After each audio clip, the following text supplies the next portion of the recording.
ಮಾಧ್ಯಮ ಮಿತ್ರರನ್ನು ಈ ಸಂದರ್ಭದಲ್ಲಿ ಆಡಳಿತ ಮಂಡಳಿಯ ಪರವಾಗಿ ಆತ್ಮೀಯವಾಗಿ ಸ್ವಾಗತಿಸುತ್ತಾ ಅಧ್ಯಕ್ಷರಾದ ಶ್ರೀಯುತ ಗಂಗಾಧರ್ ಉಳ್ಳಾಲ್ ಇವರು ಈಗ ನೆರವೇರಿಸಿಕೊಳ್ಳಲಿಕ್ಕಿದ್ದಾರೆ. ಸಹಕಾರಿ ಸಂಘ ಇದರ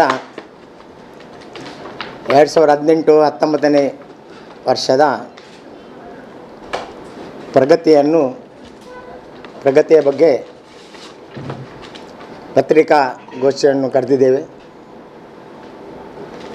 ಬಂದಂಥ ಪತ್ರಿಕಾ ಪ್ರತಿನಿಧಿ, ಮಾಧ್ಯಮ ಪ್ರತಿನಿಧಿ ಹಾಗೂ ನೆರೆದಂಥ ನಿರ್ದೇಶಕರನ್ನು ಸ್ವಾಗತಿಸ್ತಾ 2018-19 ಸಾಧಾರಣ ನಮ್ಮದು 430 ಕೋಟಿ ವ್ಯವಹಾರವನ್ನು ನಡೆಸಿದ್ದು. ಅದರಲ್ಲಿ ನಮಗೆ 1,41,00,000 ಲಾಭಾಂಶ ನಮಗೆ ಬಂದಿರ್ತದೆ. ಈ ವ್ಯವಹಾರ ಮಾಡಲು ನಮ್ಮ ಬ್ಯಾಂಕಿನ ಪರಿಮಿತಿಯ ಒಳಗಿದ್ದ ಎಲ್ಲ ಗ್ರಾಹಕರು, ಷೇರುದಾರರು ಹಾಗೂ ಹಿತೈಷಿಗಳು ಇದಕ್ಕೆ ಕಾರಣಕರ್ತರಾಗಿರ್ತಾರೆ. ಅವರೆಲ್ಲರಿಗೂ ನಾನು ಬ್ಯಾಂಕಿನ ಪರವಾಗಿ ಹೃದಯಪೂರ್ವಕವಾಗಿ ಅಭಿನಂದನೆಯನ್ನು ತಿಳಿಸ್ತೇವೆ. ಯಾಕಂದರೆ ಇವತ್ತು ಖಾಲಿ ನಿರ್ದೇಶಕರೊಂದಿದ್ದು ಏನು ಪ್ರಯೋಜನ ಇಲ್ಲ. ಎಲ್ಲ ಗ್ರಾಹಕರು, ಷೇರುದಾರರು, ಡೆಪಾಸಿಟ್ ಇಟ್ಟವರು ನಮಗೆ ಮುಖ್ಯ. ಅವರು ಇಲ್ಲದ್ರೆ ನಮ್ಮ ಬ್ಯಾಂಕ್ ವ್ಯವಹಾರ ಮಾಡಲು ಸಾಧ್ಯವಿಲ್ಲ. ಆದ್ದರಿಂದ ಪ್ರಥಮವಾಗಿ ಅವರಿಗೆಲ್ಲರಿಗೂ ನಾನು ಅಭಿನಂದನೆ ಸಲ್ಲಿಸ್ತೇನೆ. ನಮಗೆ ಸಾಧಾರಣ 10,880 ಮಂದಿ ಷೇರುದಾರರಾಗಿದ್ದು 1,76,00,000 ಷೇರು ಹಣವನ್ನು ನಾವು ಸಂಗ್ರಹಿಸಿರ್ತೇವೆ. ಅದರಲ್ಲಿ ಸಾಧಾರಣ 185 ಕೋಟಿ ಠೇವಣಿ ಸಂಗ್ರಹಿಸಿ 179-81 ಕೋಟಿಯನ್ನು ವ್ಯವಹರಿಸಿ 92.90 ಕೋಟಿ ಠೇವಣಿ ಈಗ ನಮ್ಮಲ್ಲಿ ಇರ್ತದೆ. ಸದರಿ ವರ್ಷದಲ್ಲಿ 96.98 ಕೋಟಿ ಸಾಲ ವಿತರಿಸಿದ್ದು 91.58 ಕೋಟಿ ಸಾಲ ವಸೂಲಾಗಿರ್ತದೆ. ವರ್ಷಾಂತ್ಯಕ್ಕೆ 65.56 ಕೋಟಿ ಹೊರ ಬಾಕಿ ಸಾಲವಿರ್ತದೆ. 95% ನಾವು ಸಾಲವನ್ನು ವಸೂಲು ಮಾಡಿದ್ದೇವೆ. ಆಡಿಟ್ ವರ್ಗೀಕರಣದಲ್ಲಿ ನಮಗೆ ಎ ತರಗತಿಯನ್ನು ನೀಡಿರ್ತಾರೆ. ಸಂಘ ವಿವಿಧ ಹಣಕಾಸು ಸಂಸ್ಥೆಗಳು ಸಾಧಾರಣ 34.70 ಕೋಟಿಯನ್ನು ಬೇರೆ ಬೇರೆ ಬ್ಯಾಂಕಿನಲ್ಲಿ ಡೆಪಾಸಿಟ್ ಆಗಿಟ್ಟಿರ್ತೇವೆ. ನಾವು ಹೋದ ವರ್ಷ ಹೇಳಿದ್ದೇವೆ ನಾವು ಬ್ರಾಂಚನ್ನು ತೆರೀತೇವೆ ಅಂತೇಳಿ. ಆ ಬಗ್ಗೆ ಬೋಳಿಯಾರ್ನಲ್ಲಿ ಒಂದು ನಾವು ಬ್ರಾಂಚನ್ನು 16/9/2018 ತೆರೆದಿದ್ದು ಅಲ್ಲಿ ಒಳ್ಳೆಯ ವ್ಯವಹಾರ ನಡೀತಾ ಬಂದಿರ್ತದೆ.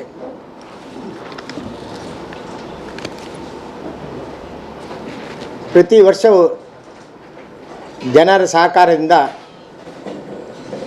ವರ್ಷ ಅಭಿವೃದ್ಧಿ ಪಡ್ತಾ ಬಂದಿರುವಂಥ ಈ ಬ್ಯಾಂಕ್ ಈ ಸಲ ಕೂಡ ಒಳ್ಳೆಯ ಲಾಭಾಂಶ ಬಂದಿದ್ದು, ಈ ಸಲ ಕೂಡ ನಾವು ಸಾಧಾರಣವಾಗಿ 25%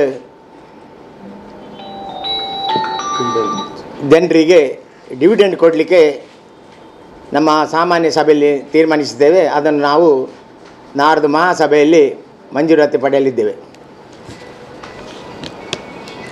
ನಾವು ಸದ್ಯ ಈ ಬ್ಯಾಂಕಿನಲ್ಲಿ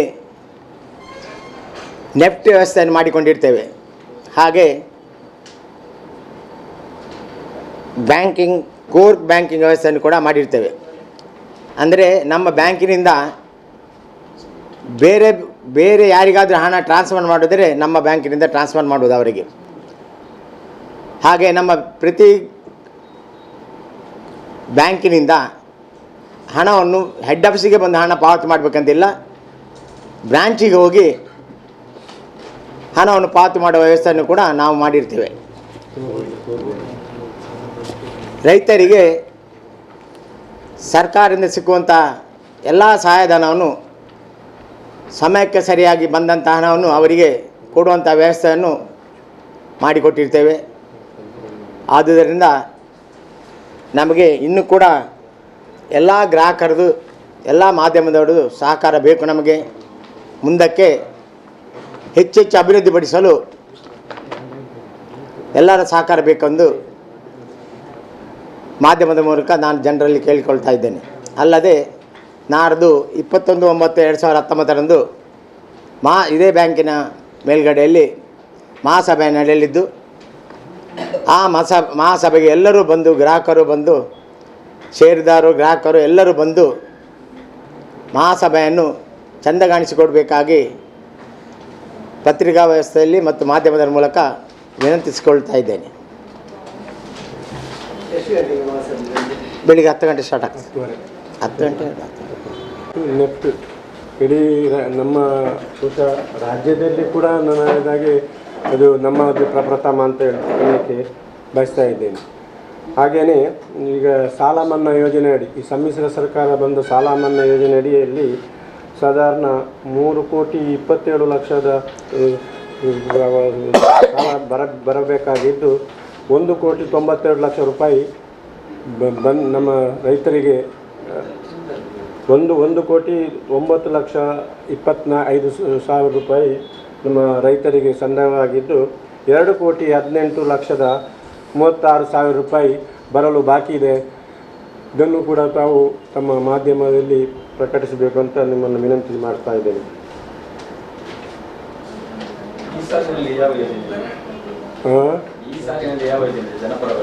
ಈ ಸಾಲಿನಲ್ಲಿ ಯೋಜನೆ ಅಂದರೆ ಈಗ ಬರುವ ಫೆಬ್ರವರಿ ತಿಂಗಳಲ್ಲಿ ನಮ್ಮ ಚುನಾವಣೆ ನಡೆಯಲಿಕ್ಕೆ ಉಂಟು.